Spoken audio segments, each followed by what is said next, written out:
everyone, welcome back to Pulm Peeps and to our final episode dedicated to ATS 2023 annual conference. We did a couple episodes direct from the conference. We hope you enjoyed them, but the conference is so packed with high quality content that you really can't view it all while you're down there. So we wanted to make sure to discuss a number of sessions and material and so that everyone could listen.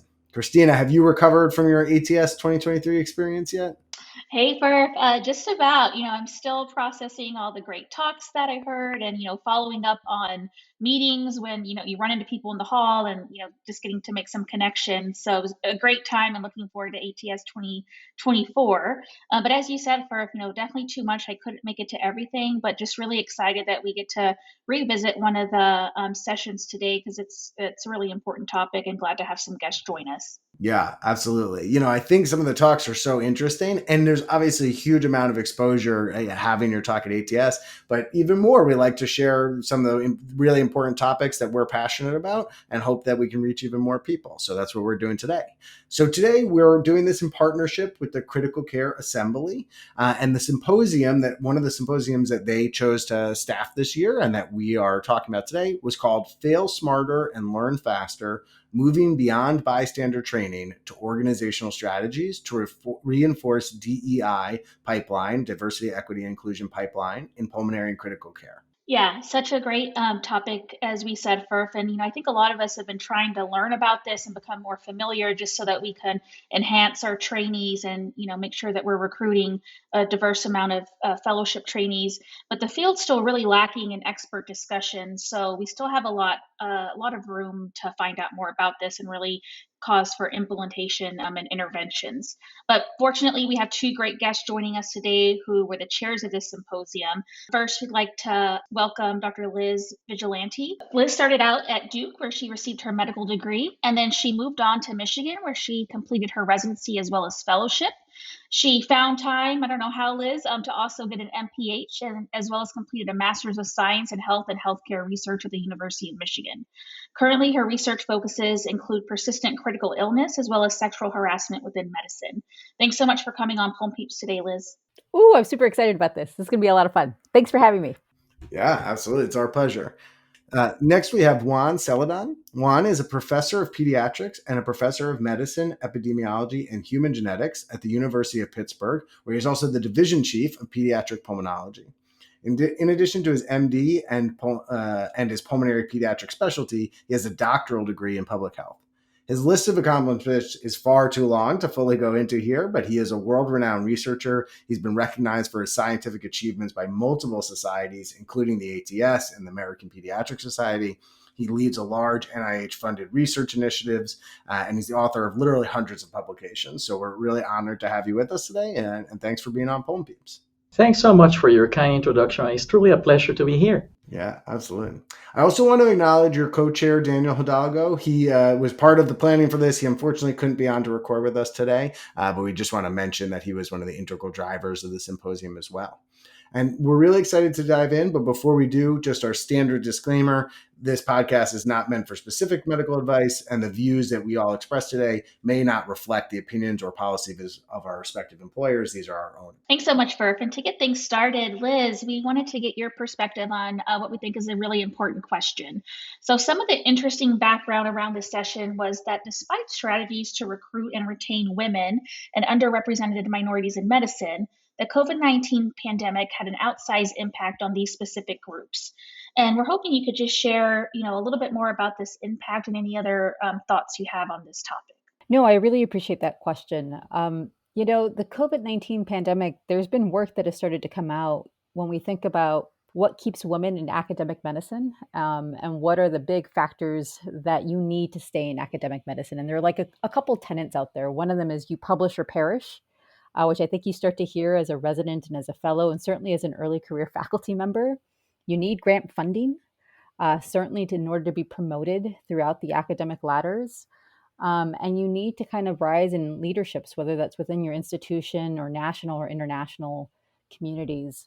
And so some of the work pre-pandemic was already showing disparities with women in academic medicine in either publications not being first or senior authored, not getting grants because of their gender, or having lower success rates, I should say, in terms of independent funding. And then society leadership, I think, has been the other big thing where you've seen the growth of manels. COVID-19 work is just coming out. We're only 3 years since this pandemic really hit, but certainly work has begun to show that women were not first or senior authors in even some of the big studies that came out of COVID-19, that their publications weren't as high as men. I think the funding cycle will be really interesting as we start to see what the ramifications are. Anecdotally, you heard a lot. I had a lot of my male colleagues that were like, oh my gosh, all the papers, all these grants that I'm writing. And I'm like, oh my gosh, I have 2 kids at home and 2 puppies. And like, I'm losing my brain. There's no way I have time to write a grant. So I suspect there will be disparities that begin to emerge from the funding cycles.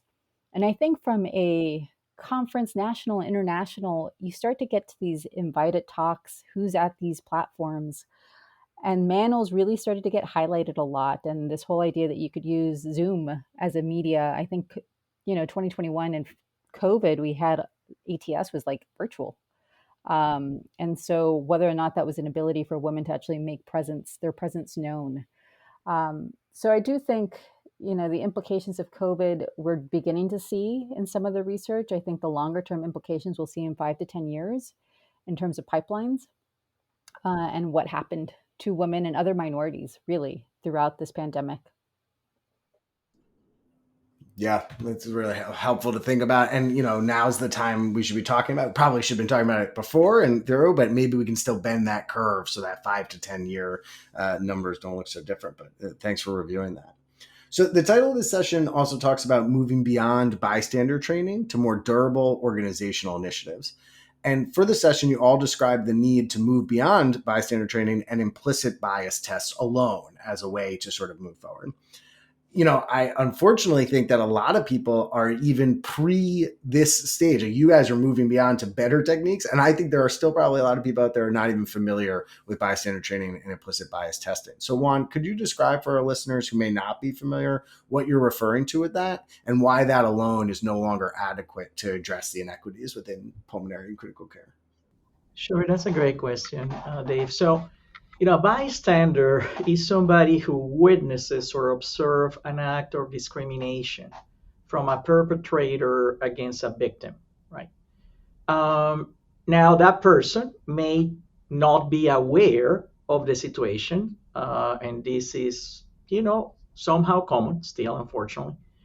May by choice, if the person is prejudiced, not act, or may take a stand against the action, interrupt it or challenge it, right? So the purpose of bystander training in general is to train individuals to become upstanders. That is, people who can take a stand, interrupt in different ways so the situation, doesn't continue or, furthermore prevents the situation from recurring. The problem with using that strategy alone is that it relies too much on individuals. And so, unfortunately, my experience, younger people are more sensitive, to these situations. And by being young, they are often in vulnerable positions. So they may be afraid of speaking up, right? Feeling retaliation or sensing that their concerns are not going to be addressed. So unless that occurs in a system or a culture where the person feels comfortable and, more importantly, there is action taken, bystander training alone is not sufficient. Thank you so much, Juan, for shedding some light on that. And something that you said I think is really great and kind of goes into our next question, though, about how some bystander training is just relying on individual, commitment right now. And what we really need is an institutional commitment to DEI to help with some of these efforts. And, the first portion of the symposium that you were in was entitled The Diversity Bonus, Not Just a URIM Issue. And Liz, I wanted to go back to you though, just to see, can you tell us a little bit more about what was discussed during this talk and why it's so important for really everyone in medicine, but specifically we're talking about pulmonary and critical care medicine today to be aware of these concepts? I truly appreciate that question. I think it reflects a lot on what Juan said. It starts to move away from individuals more to organizational and institutional responses. And granted, individuals make up institutions and organizations. So you do have that interrelated connectedness of the topic. But part of it is, as this country's dealing with all these changes that are coming through with affirmative action and everything else, is how do we now begin to look, it's not just counts. It's not just that you need X number of Hispanics, X number of women, X number of African Americans in your schools. Like, there is more value than just the absolute numbers of individuals, and that everyone gains when there's diversity. It's not just the individuals that are from the underrepresented minority groups that are coming into these institutions, but so is everyone else that's in the room. They gain from the perspectives, from the lived experiences of other individuals. And that's an important thing that we really need to put value to. And that really, the first talk that we had at our symposium was so eloquently done and stated, of how much we gain as individuals when we're in diverse situations, how much institutions gain when they have a diverse cohort of individuals working there and students that are learning there, and how much patients gain, which is a whole other sector of who we all are trying to help at the end of the day. And I do think it's this whole quest of trying to get to a greater appreciation and value. Like, how do you actually quantitate the value of this, so that we can all buy into it instead of a small select core group of individuals, which I feel is happening in a lot of institutions, where you have a DEI dean or a group that's responsible for DEI activities, and everyone checks off the box of like, check, we've done it. We're good. We've met our quota. We've done the things that we're supposed to do, when really there's so much more that needs to be done, and so much more learning and reiterations that need to occur to ensure that diversity actually meets its goals and people are learning and it continues to grow and flourish unto itself. I know Juan has a great relationship with her first speaker, and had some great questions at the end for her about how this diversity adds to everything that we need to do in pulmonary critical care medicine. And we are a predominantly white male society at ATS, but yet the patients we serve aren't just all white men. And Juan, I don't know if you want to add, because I think your questions, and you had recommended our first speaker, Dr. Reed, who was fantastic. Yeah, no, I think, Liz, you made such a great point, right? I think when you listen to the narrative that some groups try to drive on EDI, right, it's sort of trying to argue that the white majority loses by increasing diversity. And that's a fallacy. First of all, we're still at less than 10%, fellows who are from groups underrepresented in medicine, in pulmonary and critical care. Those are the most recent stats. We haven't made much progress, over the last decade, right? Secondly, when you think about equity, health equity, which it's part of the drive to increase diversity, there are numerous studies that show economic gains. In other words, if you increase respiratory health equity, you save enormous amounts of money, over $1 trillion in health expenditures, right? So there's so many ways in which diversity, in addition to better productivity in research, creativity, the fact that groups underrepresented in medicine tend to care for underserved communities more. They tend to go to the communities they came from. So all of these things are true, but everybody gains. That's a very important point. Everybody, not only women and minorities, but society as a whole. Yeah, absolutely. Thank you guys for stressing that. So many interesting things. I mean, this really is a very apt time to be talking about. It's always an apt time to be talking about this, but especially with the recent decisions. I'm a little bit of a Supreme Court junkie, which has been a depressing progression recently. But, one of the things they talk about is how the diverse communities are hard to measure a benefit in colleges. It's not there. There's no abstract question in my mind about the positive benefit it has in hospitals and for patient care, right? Like, there seems to be so many studies showing the same thing. And so it's such an important point to stress. I'm glad that there was a whole session on it, and that we're talking about again today about that, how everyone benefits. So a number of the talks addressed different aspects of supporting DEI among faculty members in academic medicine. And these included broad discussions, which ranged from how to get promoted and how to retain URIMs, how to improve recruitment, how to help people obtain supportive funding where we know there's large disparities. And an issue that was addressed in relation to this was in assessing and transforming culture, which I think is sort of the underlying bedrock of a lot of this. One, I wanted to ask you what you, in a long career addressing this, what are sort of the main cultural and systemic barriers that were discussed at the session and the challenges that you see arise, at a systems level for supporting DEI in academic medicine? That's a great question, Dave. And Lee started to sort of allude to this, right? So I'm going to start by saying the particular issues that women and minorities face. So let's think about something as childcare. During COVID-19, young women in academic medicine took a disproportionate burden of the effects of COVID-19. As Liz mentioned, right, they had to take care of their families, and now some of the kids were not going to school. They also were asked on occasion to do more time clinically, in the ICU or consult service, right? And they are expected to, in the context of all this, keep writing manuscripts and grants. It's just not realistic. So, I think there is increasing recognition. There is pressure on NIH and certainly institutions to help with things as simple as childcare, right? I think that it's not the only issue by far, but, it would help, right? In terms of minorities, there are several issues. One that was alluded to is the minority tax. This sort of misguided belief that the group that is being victimized is also largely responsible for addressing, victimization and not having our colleagues as allies, right? It's sort of similar to he for she, where men, should support women, and white colleagues should support minority colleagues and participate in EDI activities.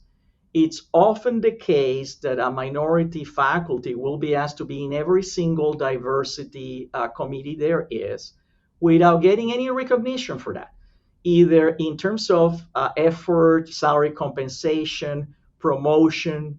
I think some schools have, recognized this and are changing the promotion criteria.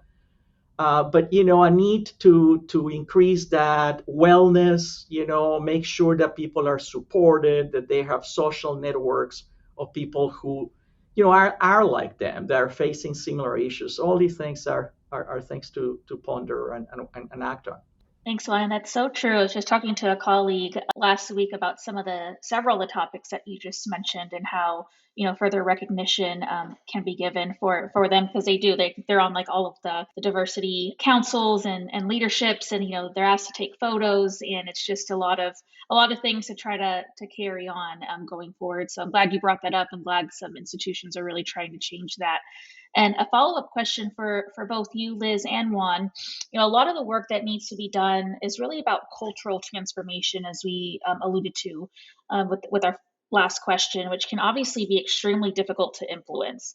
Are there any key kind of day-to-day things that listeners could do themselves to support cultural changes at their institutions? I'll start with you, Liz. Anything that you want to add? I think one of the things is you have to talk about it. Right. I think you have to acknowledge that there's an issue and that no institution is perfect. So I don't think there should be anyone out there that's like, we got this settled and like, we're good, because the reality is we can all improve. And having discussions with meaningful action plans of like, and this is how we're going to do it, and this is how we're going to measure it, and being the individual to ask and not relying perhaps on your underrepresented minority or female colleague to be the one of like, what about this? I know faculty meetings, for instance, before my time used to be held at 7 a.m. For the men, no one had ever said anything. And then finally, one of the female early career, who's now like a full professor and tenured and like off in the world, had mentioned that she raised her hand and was like, I can't do 7 a.m. Like that's prime childcare drop off. And one of the other male colleagues was like, yeah, me too. I can't do it either. Like, I need to do childcare drop off too, which then normalized the experience. And faculty meeting is now at 12:30. And now they have it varying throughout the entire day so that all faculty can try to make one of the meetings over like 3 months. But it's stuff like that that I think gets people to start to recognize it's not a one off. It's not just that individual. This is something that many people are struggling with, and we can normalize it so that no one feels left out or excluded, or, oh, it's childcare, or it's elderly care, or it's some whatever it is. I think those type of things begin to change the culture. It's no longer maternity leave, right? It's parental leave. You normalize things so that things that benefit everyone will also benefit women and those that have often been stigmatized or asked to do double the work. I think those are the steps that we need to start thinking of as we move forward. So I'll build on what Lisa said. Before I forget, I'd like to refer our listeners to ATS Scholar. The second issue of 2021 is entirely devoted to workforce diversity. There are outstanding articles there that I think are worth reading for those who are interested. Building on what Liz said, I think that it has to be part of the DNA of an organization, right? As Liz said, people have to talk about it. You have to be very deliberate. I think that, having a vision statement for diversity is great, but unless you act on it and you see tangible results, right, nothing is going to change. So in one of these articles, there is not a single recipe for everybody. It's like all politics are local, different institutions are going to be, but there are some commonalities, right? So I think one of the main issues that you start with is metrics and goals, right? So where are you right now? Institutions across the country are very different points. UCSF is a leader, just to give you an example, and in this space, and there may be other institutions that are not as far along, right? So where are you? Once you know where you are, where do you want to be, in the short and long term? What are attainable, reasonable goals that you set up for your division, department, to increase diversity or in all and inclusion at all levels? So that's one thing that you start with. The second thing that I believe is important, it's sort of recognition and awards. And that takes different, forms, right? It could be things like, an award for equity, the diversity and inclusion within your division, recognizing that, making sure that this is part of your promotion criteria. If it's not at your institution, that you discuss that and bring it up because I think it's important, right? And then, in terms of recognition, it's important to make sure that leaders are also diverse. This is a point I make in every talk. So for many years, when I went to these meetings, everybody was concentrating on young people and recruiting them. But then nobody made it to division chief or department chair. And that's extraordinarily demoralizing. If I'm a young African American, Latino, I'm a young woman, and everybody's a white male, or most are white males, you're like, what's the point? Particularly once you start to have negative experiences, right? So it's sort of the audacity of hope that Obama introduced, having other people, that sends a powerful message, to others coming along. And then the third thing is to be sort of proactive. And that in some of these talks and papers, community outreach, it's a simple way. And, in your group, you can start something like that. So, we have alliances with the schools. We have a school that is predominantly African American close to our hospital. And our fellows, participate in programs. To reach that community. It could be participating in community engagement programs, within diverse communities, anything you can come up that show a tangible involvement, right, of your group and yourself in this space. So. That's fantastic. We will definitely share out that a link to that issue of ATS Scholar to go through, and it's really just always helpful to have things enumerated of all the ways that we can be focusing on this as a group. I want to turn to a specific session that you led during the symposium, Liz. This really caught my eye. It was entitled "Actions Speak Out Louder Than Policies: Institutional Variation in Holding Patients Accountable for Inappropriate Behaviors." I think this is one of these unrecognized burdens in the hospital that comes up so much. I certainly know that it's a huge topic of discussion in recent years of how do you address inappropriate, unacceptable behavior from patients while you're still maintaining a patient-centered care. And I think a lot of people in the hospital don't know how to handle this and be supportive of their colleagues, even if they want to be or if they witness it. So I was hoping you could tell us a little bit about your talk. Appreciate that. I think it's a hard topic. It's not a topic that we necessarily always feel comfortable talking about either, even amongst ourselves, that patients can sometimes be the culprit of some of these really bad behaviors and or aggressions or even microaggressions. But certainly the Me Too movement kind of helped to bring that about and bring attention to it. And it stems from that, really. Like when I initially started the work on patient perpetrated sexual harassment, we were looking to try to understand how do we deal with it and how do institutions deal with it, both from a provider training perspective, like what do we tell our trainees, and also what do we tell our patients in regards to like patient bill of rights and responsibilities. And honestly, I thought like after those two publications, the work had been done, everything would be great. Look at all these variations and these gaps in policies in terms of what we expect and what we tell our patients and our trainees. But lo and behold, it's not really all that simple. It never really is in research, right? Where policies can exist out there, but the implementation of them can really, really vary. And so the talk actually diverted a bit from that title, from what I actually presented. And part of the diversion occurred because it was so hard to try to figure out the implementation of said policies. So what we decided to do instead in that talk was actually talk about institutional variation of self-reported sexual harassment, in part because it's another big unknown area within medicine. It requires databases that actually have institutions and residents that are participating in those institutions that are reporting sexual harassment. And so we actually were able to find one database that had said data, where we have institutions and we have interns that reported sexual harassment and the experiences with sexual harassment. And so in the symposium, we actually highlighted that there is variation actually amongst institutions in the United States of interns that report sexual harassment. And with that, there are some high and low performers.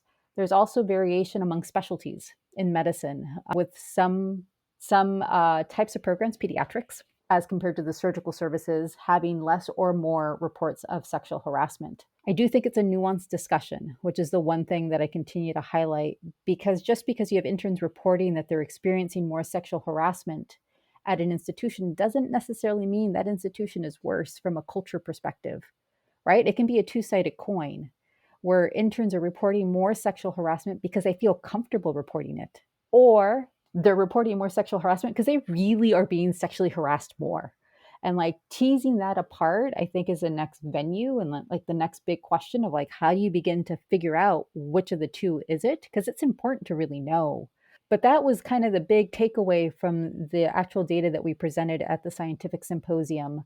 And then I blended in the policies, the patient bill of rights, and the policies of what we tell our trainees in terms of expectations for how to handle patients who are inappropriate.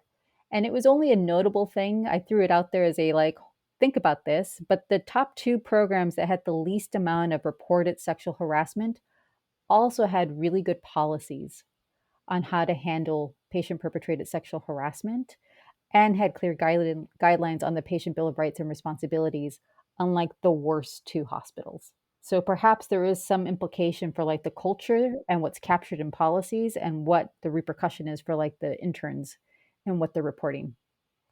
Do you happen to remember any elements of those policies that you thought were helpful for people to know? If, like, say, they're thinking about implementing policies at their own institution. If not, we can reference back to the papers or anything. There's really one good institution, and I won't name the institution, but there's one institution out there that has really good guidance for their trainees of like, if a patient harasses you, You call this number, you report it to this person, you hand this patient off to this individual, and you're done. Where a lot of the other policies are like, tell someone and maybe report it. But the real question that I struggled with as a resident and even as a fellow was like, but what do you do with the patient? Like if they're outpatient, you can probably get them out, but if they're inpatient, hot potato, right? And that was like notable from like the trainees from the patient bill of rights and responsibilities. I think the language needs to be consistent.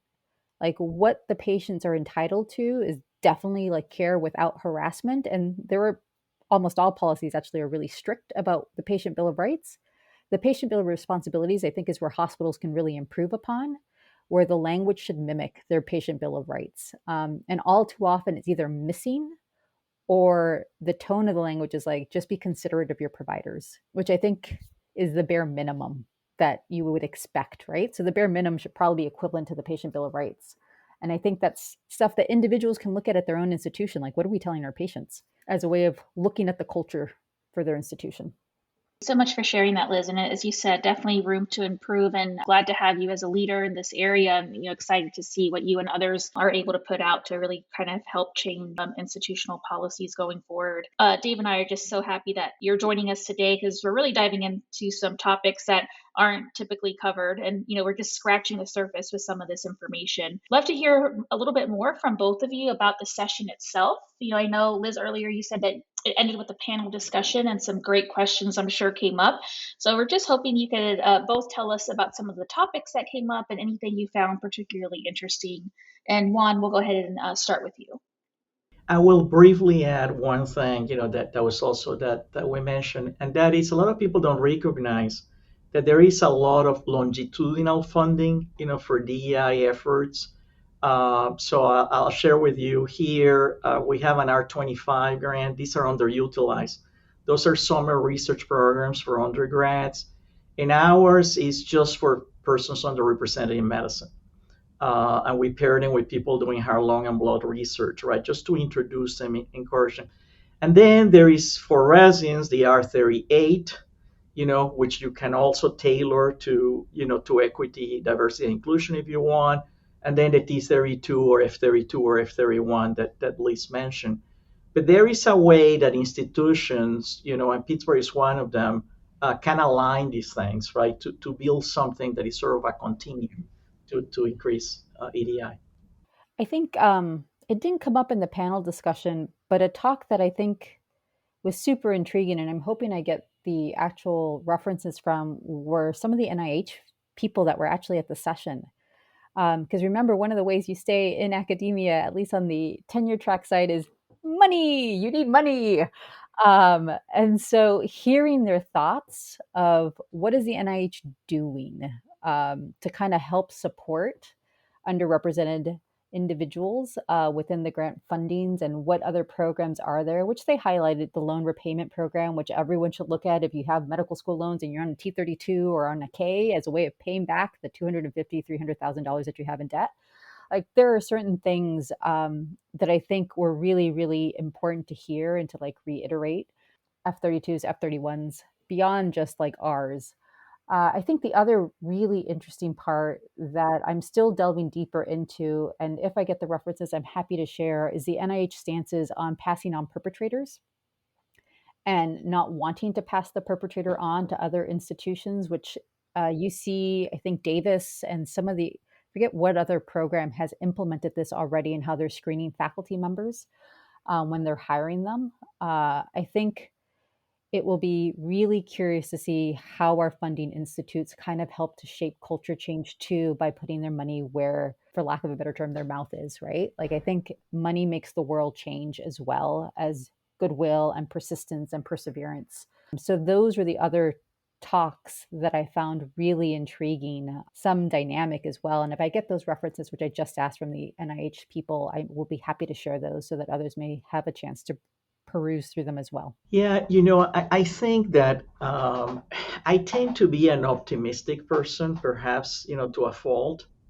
But I think it's important that we collectively realize that even though we have a lot of room to improve and to move forward, we have made some progress, right?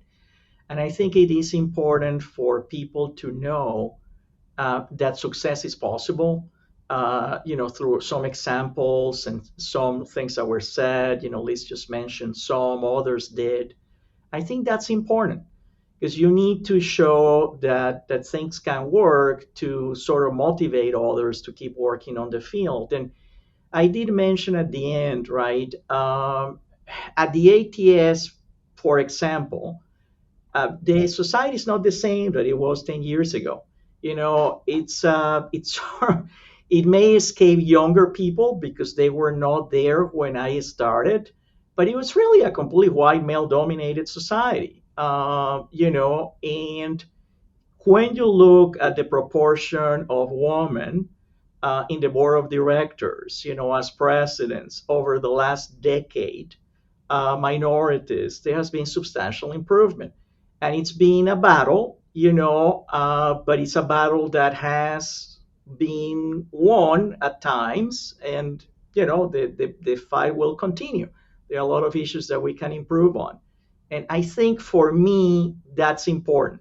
That's a point that Liz made at the beginning when Joan Reed, who was the Dean of Community and Diversity Engagement, she's an African American pediatrician at Harvard, had many conversations with Joan. And, when she started, sort of somebody without her stamina may have given up, right? I know from a fact that there were many meetings where she could have been discouraged and a lot, but she persisted and has had a substantial impact, not only there, but nationally. So there's so many great points there. I'm really glad that you both brought up one, the fact that institutional and the money drives a lot. So we have to look about how it comes out and how it's used and how we can creatively use the existing mechanisms that are there. And then two, one, I love your point that there's progress, because I think that really helps people. There's tons of work to do. There's tons of progress to be made, but I've certainly heard people be despairing if they don't recognize that progress either. So thanks for pointing those out. I'm sure there's a great panel of speakers. I really wish I could have been there. I wasn't at ATS physically this year, and I've said I'm not going to miss another one. But we'd want to look forward to the future too. So we'd love to know about next steps. If you have another session at ATS next year, what would be the additional topics? What are the next things to be discussing? You guys have already brought up so much, but where do you think the ATS is going? Oh man, that's a great question. I don't know. I'm like, we just finished the last ATS. I think ATS as a whole is making movements towards trying to better understand its membership, who are the membership, what the membership wants, I should say. Where are the gaps in terms of representation amongst the different speakers, amongst the different leadership committees that are within ATS. I think time is of the essence. I would be curious to know, not next year, but in a couple of years, how the needle has moved. We've had scientific symposiums and or PG courses over the last at least 4 or 5 years that have talked about this, which is fantastic. And we were programmed at a prime time as well, which I think speaks to like the movement perhaps of wanting to see this in not on a Wednesday afternoon slot, not to dismiss anyone that was on a Wednesday afternoon slot. But I would be curious to see how the membership, how things change in terms of who's speaking, who's represented and who's not. I agree with what Liz is saying. I also love to see more on the area that I touch on, community engagement. How can you engage the communities you serve, to increase EDI, and how does increasing EDI improve engagement with the communities you serve? I think that would be a very nice topic, quite frankly. Absolutely. And certainly I'm not experts, but I'm going to add my own, if ATS is listening, to consider where their conference is being held and how maybe local policies could impact the people who are attending the conference would be a positive change. I hope that they will take into consideration. Well, we like to end every episode with a key fact that we learned or just a takeaway point, from a great conversation, because this really was one. I think my takeaway point for this, I'm going to just do it to amplify the message that there's a whole ATS Scholar issue, the second issue of 2021. We'll make sure we post a link, but certainly I think that these types of issues can go overlooked, and hopefully that's a great resource that people can reference back to. So that's going to be the thing that I take away and look into right after this. Christina, what about you? Yeah, thanks for. I mean, I think I'm going to share Juan's optimism. I know there's a lot of great kind of interventions, and at least we're talking about this and ways to move forward. And then I really liked how Liz just brought up normalizing things. So, Farf, I know you had to miss ATS, and I was sad not having my sidekick, but having to normalize that you had to miss because you were to choose to highlight your family and your time on parental leave is very understandable. Yes, yeah, I hope to. Right. Thank you. Thanks for the recognition. I appreciate it. Liz, something our listeners should take away? I think the different funding mechanisms that are out there, it's not just for those that are writing ours, but perhaps even for those that are in your undergrads, but that there are other ways of supporting the next generation that we can all look into. More the merrier. EDI is a big tent and we welcome everybody. And as I said, an optimist. I have two daughters who are champions of feminism and social justice. And I think the next generation gives me so much hope, to continue this work. Absolutely. Well, thank you so much. This has been a great last 45 minutes. Thank you all for listening. We hope you enjoyed the episode. This episode was written, produced, edited by myself and Christina Montemayor. The music's original music by Eric Rogers. And we'll see you in 2 weeks for our next one. Have a good one.